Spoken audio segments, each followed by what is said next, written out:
Welcome to video 2 of this module. Last week we showed you how to put support and resistance lines on a chart. These lines are still here. We're still using the XRP chart on the daily time frame. Now today we're going to have a little look at something that's very easy, trend lines.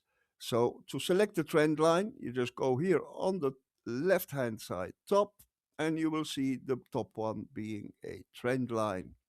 Just click on that, and now you will look for some points of reference. So let's say we start our trend line here. You want to touch the very next spike, and you just drag it along, and there we go. You already drawn a trend line on a chart. This is a valid trend line, as you can see. We'll draw a few more, so we just go here, click on it, and select the next one. We'll go for this one now. As you know, it has to touch the next one. There we go. You have your second trend line.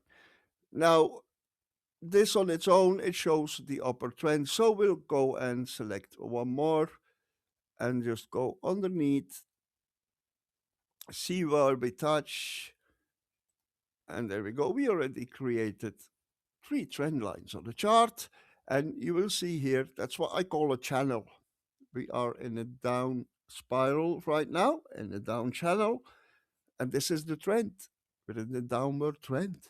So now it's waiting for a trend break, which means, let me take something to draw with. Here we go. Let's say we are here. The next few stops for XRP are this. Here we go. So let's say that this is the next few moves from XRP.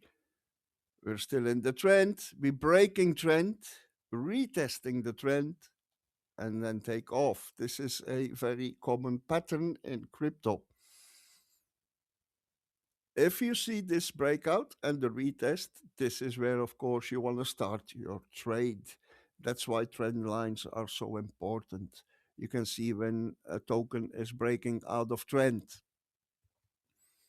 And that's actually how easy it is. I don't really have to tell you much more about it. You just make sure that the points, especially the second one, is connected. And then you have a very, very valid trend line.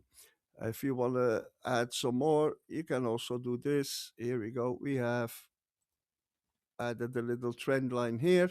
As you can see, then you're forming a sort of a triangle.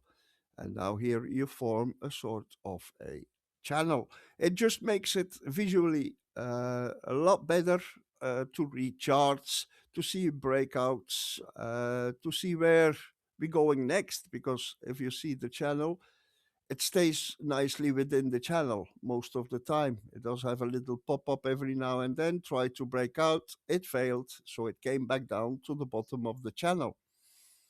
And this shows you how easy it is to calculate when we will break out. Or will there be a breakout to the top or a breakout to the bottom? You can use trend lines for that. It's very easy to use. Thank you for your attention. Leave a like on the video and see you in the next one. Next one will be adding some indicators.